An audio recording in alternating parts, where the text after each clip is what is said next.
Hello friends, welcome back to Anvesha channel. आज हम लोग पढ़ेंगे आपका बंटी उपन्यास।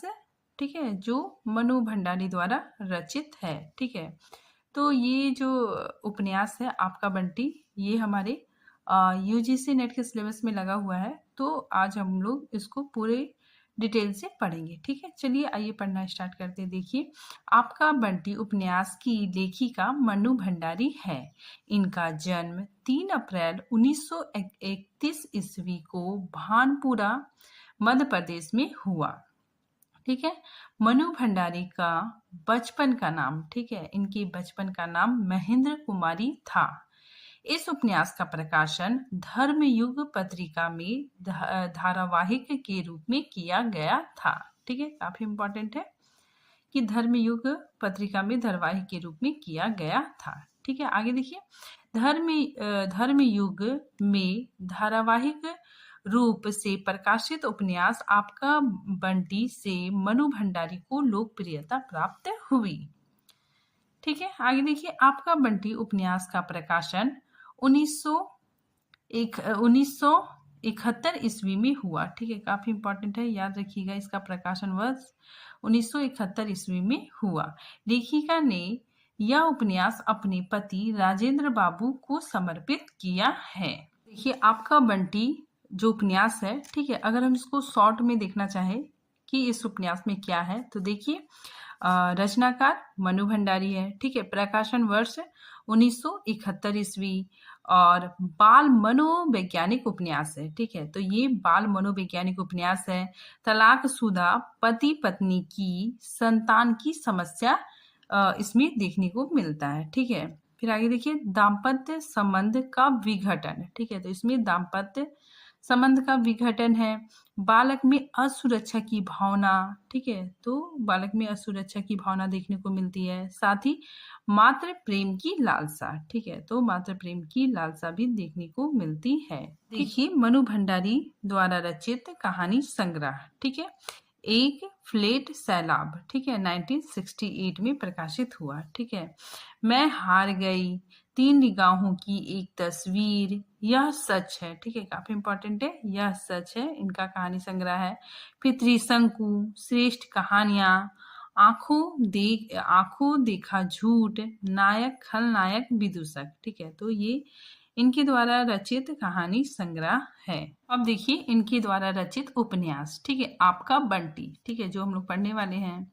नेक्स्ट है महाभोज, ठीक है, उसके बाद स्वामी, 1 इंच मुस्कान और कालवा। ठीक है, तो ये इनके द्वारा रचित महत्वपूर्ण उपन्यास है। ठीक है, यहाँ पे देखिए, महाभोज ये उपन्यास इन्होंने लिखा। ठीक है, मनु भंडारी जी ने लिखा। फिर इसको 6 साल बाद महाभोज को इन्होंने नाटक के रूप में रूपांतरित किया। ठीक है, तो इन्होंने नाटक के रूप में भी लिखा। ठीक है, अब देखिए, नाटक, इनके द्वारा रचित नाटक बिना दीवारों के घर, ठीक है, और महाभोज, मैंने अभी बताया, वही नाटक के रूप में ये रूपांतर है। ठीक है, अब देखिए, आत्मकथा, ठीक है, तो मनु भंडारी जी ने आत्मकथा भी लिखी। ठीक है, तो देखिए, एक कहानी यह भी, ठीक है, ये काफी इंपॉर्टेंट है।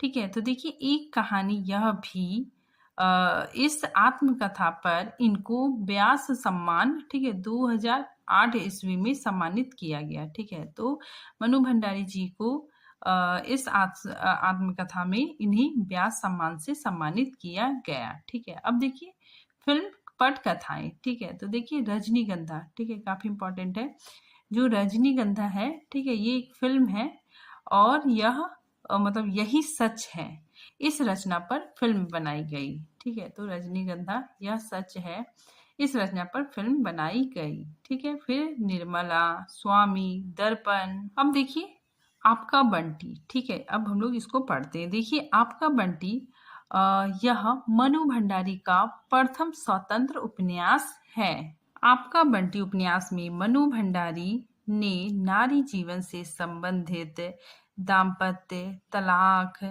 मातृत्व अकेलापन से उत्पन्न उलझनों को सफलतापूर्वक व्यक्त किया है। ठीक है, आगे देखिए इस उपन्यास का उद्देश्य, ठीक है, उद्देश्य क्या है? देखिए, नई पृष्ठभूमि के रूप में शहरी जीवन का चित्रण किया गया है। ठीक है, अवांछनीय तनाव से तलाक की समस्या का उत्पन्न होने का चित्रण किया गया है। ठीक है, बंटी की समस्या को दिखाया गया है। पति पत्नी के झगड़े में बच्चों की क्या हालत होती है, उसकी मानसिक पीड़ा को चित्रित किया गया है। ठीक है, आगे देखिए शहरी जीवन के दिखावटी प्रेम को चित्रित किया गया है। ठीक है, अब हम लोग पढ़ेंगे भूमिका। ठीक है, भूमिका में क्या क्या महत्वपूर्ण पंक्तियां हैं, ठीक है, उसको देखेंगे। देखिए लेखिका कहती है कि मुझे लगा कि बंटी किन्हीं एक दो घरों में नहीं, आज के अनेक परिवार में सांस ले रहा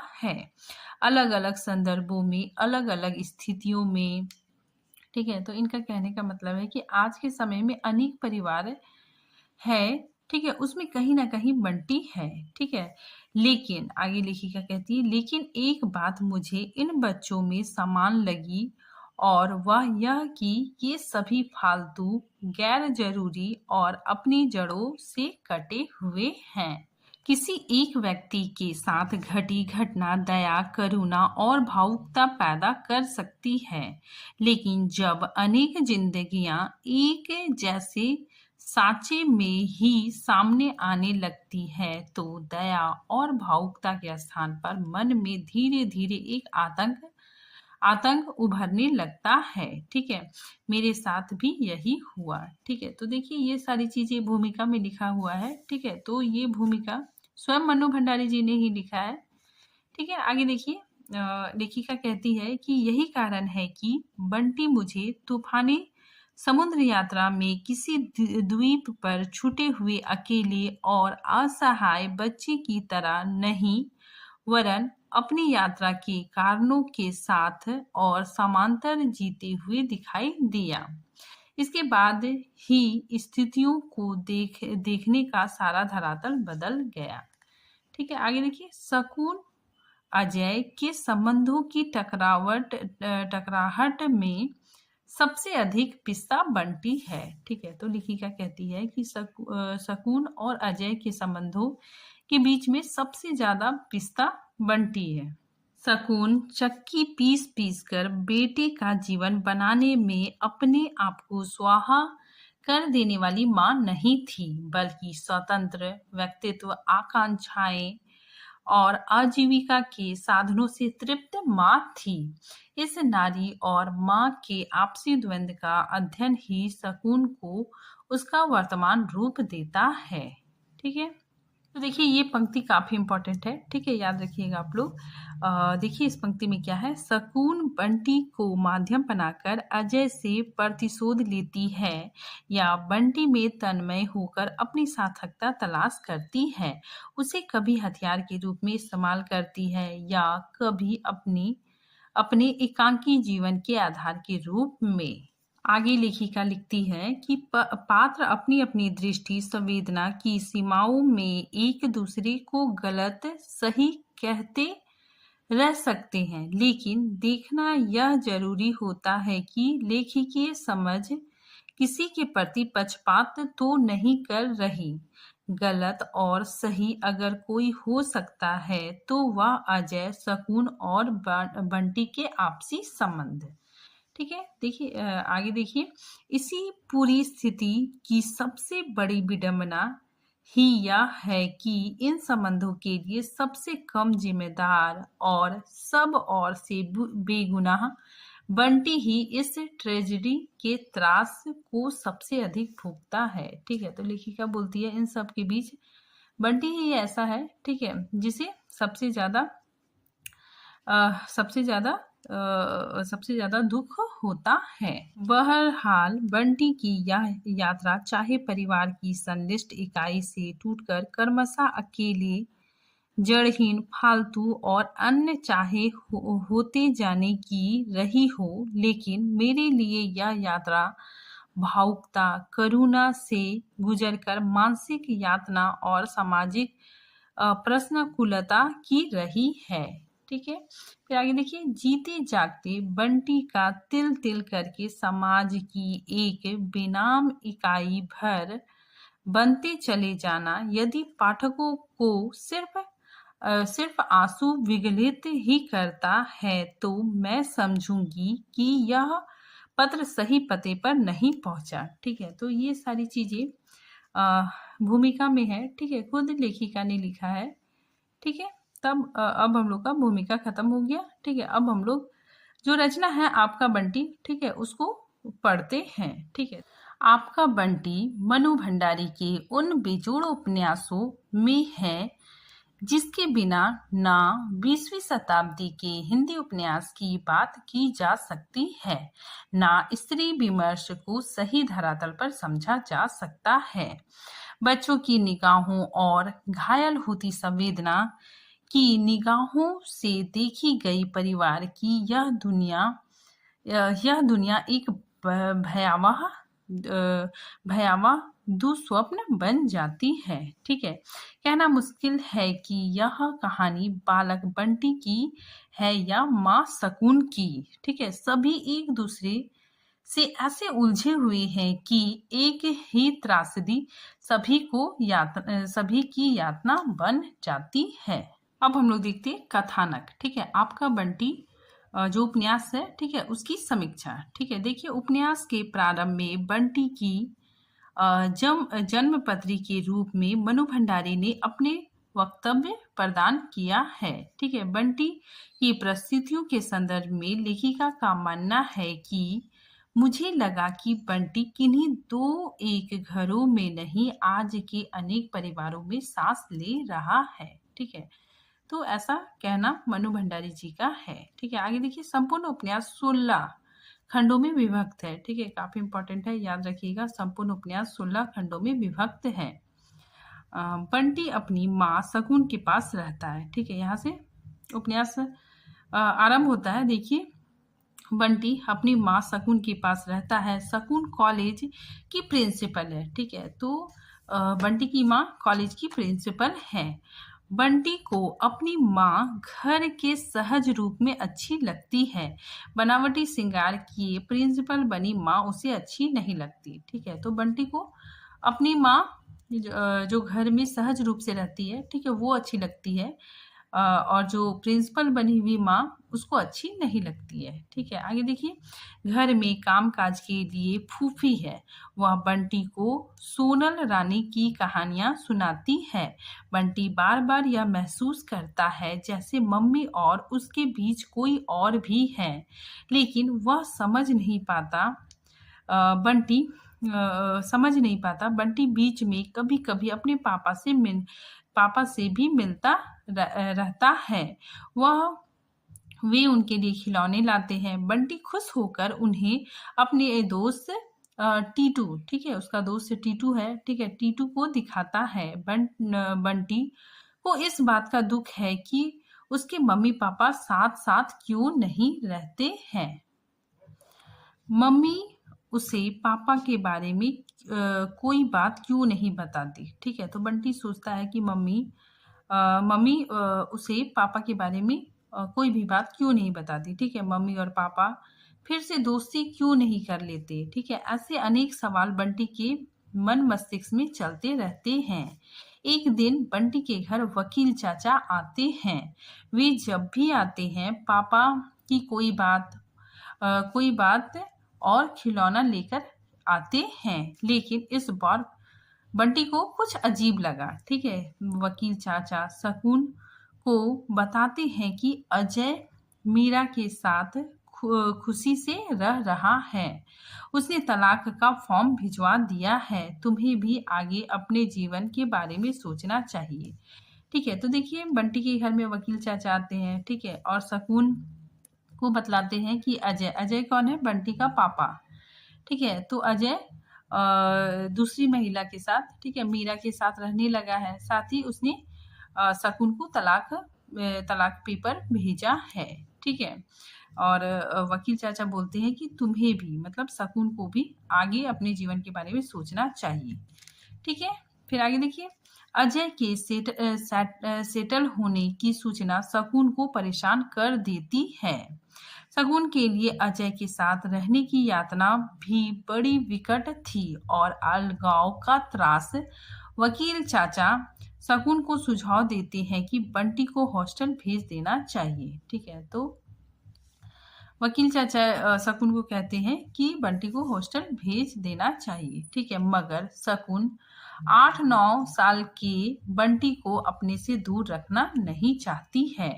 वकील चाचा कहते हैं कि मुझे डर है शकुन, कहीं तुम अपना अकेलापन खत्म करने के चक्कर में बंटी का भविष्य ही ना खत्म कर दो। ठीक है, तो काफी इम्पोर्टेंट है, याद रखिएगा, वकील चाचा ने ये कथन कहा था। ठीक है, फिर आगे देखिए। शकुन मन में सोचती है कि अब वह बंटी को अजय से कभी नहीं मिलने देगी। ठीक है, बंटी केवल उसका बेटा ही नहीं, वह हथियार भी है जिससे वह अजय को टॉर्चर कर सकती है। ठीक है, आगे देखिए शकुन को। ठीक है, इसके बाद फिर शकुन को डॉक्टर जोशी का ख्याल आता है। ठीक है, वो डॉक्टर जोशी के बारे में सोचती है। ठीक है, जो उसकी तरफ आकर्षित होते हैं। अजय और शकुन का तलाक हो जाता है। अपनी मम्मी को उदास देखकर बंटी भी उदास हो जाता है। ठीक है, आगे देखिए। बंटी को अपने घर के बागीचे से बहुत प्रेम है। ठीक है, तो जो बंटी है, ठीक है, उसे अपने घर का जो बागीचा है, ठीक है, उससे बहुत लगाव है। ठीक है, वहां पे वो खेलता है। ठीक है, साथ ही फूल पत्तियों को छूता है। ठीक है, और उसे बागीचे से बहुत लगाव है। अपनी दुखी मम्मी को देखकर बंटी एकाएक समझदार और बड़ों जैसा व्यवहार करने लगता है। वह किसी तरह अपनी मम्मी के दुख को कम करना चाहता है। ठीक है, फिर आगे देखिए। शकुन और डॉक्टर जोशी की नजदीकियां धीरे धीरे बढ़ने लगती है। बंटी को यह अच्छा नहीं लगता। उसे लगता है कि मम्मी अब उसकी तरफ ध्यान नहीं देती। बंटी का मन पढ़ाई में भी नहीं लगता है। वह चिड़चिड़ा स्वभाव का बनता चला जाता है। ठीक है, तो बंटी धीरे धीरे चिड़चिड़ा स्वभाव का बनने लगता है। ठीक है, क्योंकि मम्मी का डॉक्टर जोशी के साथ रहना, ठीक है, मतलब उसके साथ समय बिताना अच्छा नहीं लगता है। ठीक है, और इसी वजह से वह चिड़चिड़ा स्वभाव का बनता चला जाता है। बंटी को डॉक्टर जोशी के बच्चे जोत दीदी और अम्मी से मिलवाया जाता है। वह कुछ भी समझ नहीं पाता है। ठीक है, तो बंटी कुछ भी समझ नहीं पाता है। शकुन और डॉक्टर जोशी शादी कर लेते हैं। ठीक है, तो शकुन, ठीक है, जो बंटी की माँ है, ठीक है, वो डॉक्टर जोशी से शादी कर लेती है। ठीक है, और फूफी नाराज होकर घर छोड़कर चली जाती है। बंटी अपने नए पापा के घर आ जाता है, लेकिन उसका स्वभाव लगातार बिगड़ता चला जाता है। बंटी के इस रवैये से परेशान होकर शकुन सोचती है कि बंटी को दरार ही बनना है तो मीरा और अजय के बीच बने। ठीक है, फिर आगे देखिए। डॉक्टर जोशी बंटी का मन जीतने का प्रयास करते हैं, लेकिन कुछ भी सफल नहीं होता है। ठीक है, डॉक्टर जोशी बंटी का मन जीतने का प्रयास करते हैं। ठीक है, लेकिन इसमें उन्हें सफलता नहीं मिलती है। ठीक है, क्योंकि बंटी डॉक्टर जोशी को अपना पापा नहीं मानता है। ठीक है, फिर आगे देखिए। बंटी यह महसूस करता है कि शादी के बाद मम्मी बदल गई है। वह अब उसका पहले की तरह ख्याल नहीं रखती है। उसे नया घर भी अच्छा नहीं लगता है। मम्मी मिसेज बत्रा से मिसेस जोशी बन गई, लेकिन वह अरूप बत्रा ही रहना चाहता है। ठीक है, तो ये याद रखिएगा आप लोग कि बंटी का असली नाम अरूप है। ठीक है, तो वो बोलता है कि मम्मी मिसेस बत्रा से मिसेस जोशी बन गई। ठीक है, लेकिन वह अरूप बत्रा ही रहना चाहता है।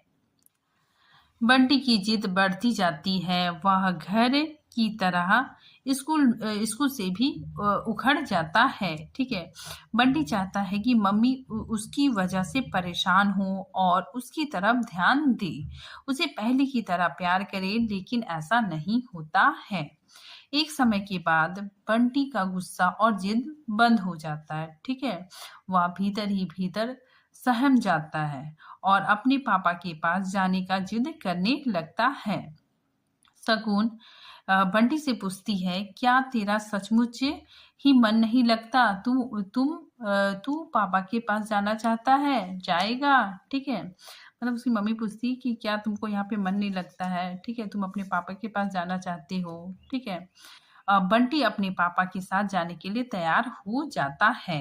बंटी को लगता है कि मम्मी उसे रोक लेंगी, कहीं भी जाने नहीं देंगी। ठीक है, तो उसे लगता है कि मम्मी उसे रोक लेगी, उसे कहीं भी जाने नहीं देंगी। ठीक है, लेकिन मम्मी उसे नहीं रोकती है। जिदवश बंटी पापा के साथ कलकत्ता चला जाता है। ठीक है, कलकत्ता पहुंचकर बंटी को लगता है कि वह एक यातनागिरी से निकलकर दूसरे यातनागिरी में आ गया है। ठीक है, मतलब कलकत्ता पहुंचकर भी उसे वहां पे मन नहीं लगता, अच्छा नहीं लगता है। ठीक है, उसे नई मम्मी मीरा का व्यवहार भी रास नहीं आता है। बंटी ना तो मीरा को माँ के रूप में स्वीकार करता है, ना ही डॉक्टर जोशी को पिता कहना उचित समझता है। बंटी की स्थिति सहानुभूति जय व दयनीय होती जाती है। ठीक है, तो बंटी की स्थिति और भी ज्यादा दयनीय होती जाती है। ठीक है, मनोवैज्ञानिक व मार्मिक चित्रण किया गया है। आगे देखिए, अजय उसे हॉस्टल में भेजने का निर्णय कर लेता है। ठीक है, तो अजय बंटी को हॉस्टल में भेजने का निर्णय कर लेता है। बंटी का मन वापस मम्मी के पास जाने का होता है, लेकिन वह कुछ भी कह नहीं पाता है और इसी मनोदशा में बंटी हॉस्टल जाने का सफर करता रहता है तथा भीतर ही भीतर रोता रहता है।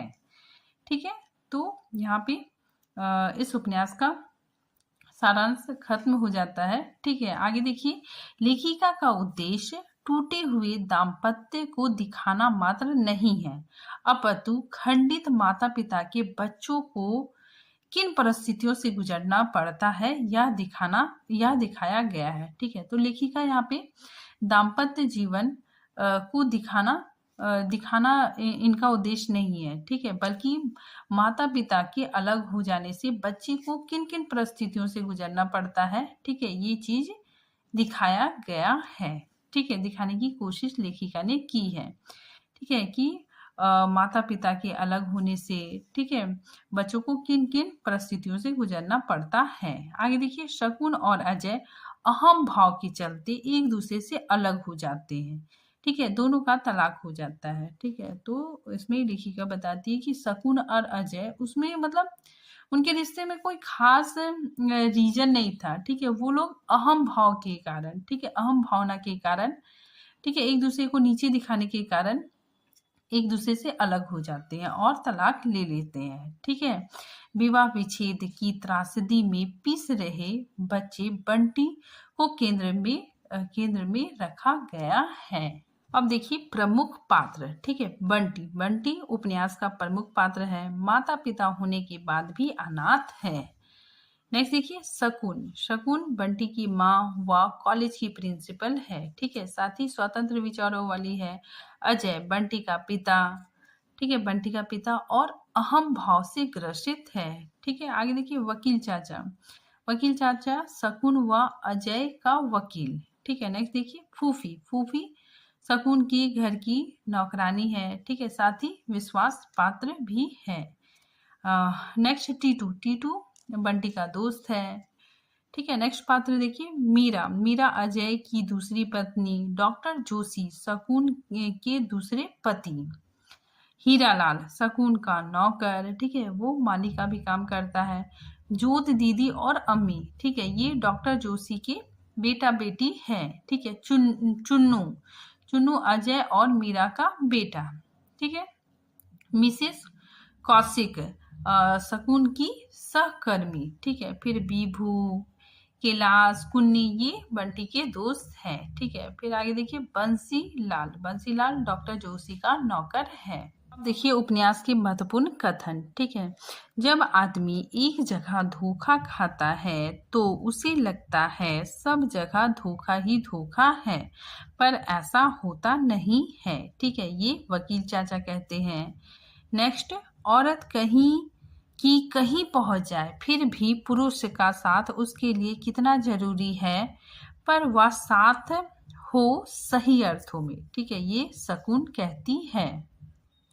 शकुन के लिए समय जैसे एक लंबे असरे ठहर गया था। यूं घड़ी की सुई तो बराबर ही चलती थी।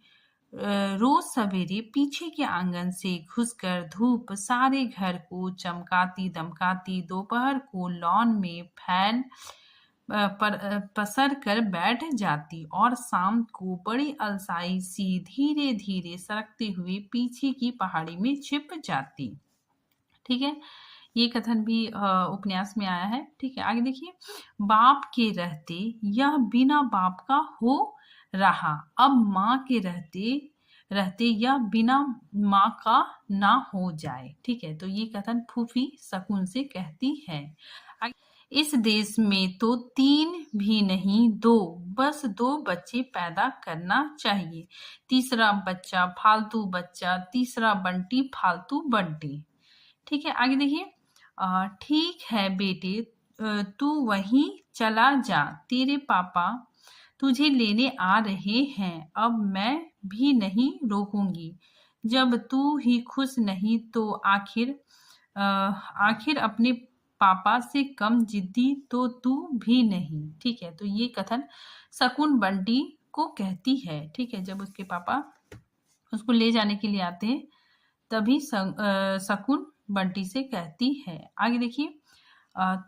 तुम उस पर शायद इतना ज्यादा हावी रही हो कि वह पूरी तरह से लड़का बन ही नहीं पाया। तुमने उसे उधम करने ही नहीं दिया। हाँ, औरत वाली जिद और रोना जरूर सिखा दिया। ठीक है, ये कथन जोशी शकुन से कहता है। ठीक है, आगे देखिए। मुझे किसी और स्कूल में कोशिश नहीं करनी, उसे हॉस्टल ही भेजना है।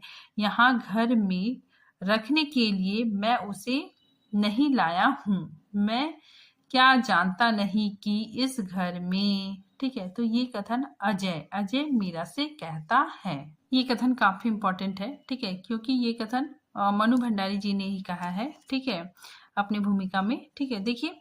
शकुन अजय के आपसी संबंधों में बंटी चाहे कितना ही फालतू और अवांछनीय हो गया हो, परंतु मेरी दृष्टि को सबसे अधिक उसी ने आकर्षित किया। वस्तुतः उपन्यासकार के लिए प्रतिशोध, चुनौती, सहानुभूति और मानवीय करुणा के केंद्र सिर्फ वे ही लोग हो पाते हैं जो कहीं ना कहीं फालतू हो गए हैं। ठीक है, तो ये कथन जन्मपत्री बंटी की मनु भंडारी का वक्तव्य है। ठीक है, तो आज ये टॉपिक यहीं पे खत्म होता है। मिलते हैं नेक्स्ट टॉपिक के साथ, तब तक के लिए थैंक यू।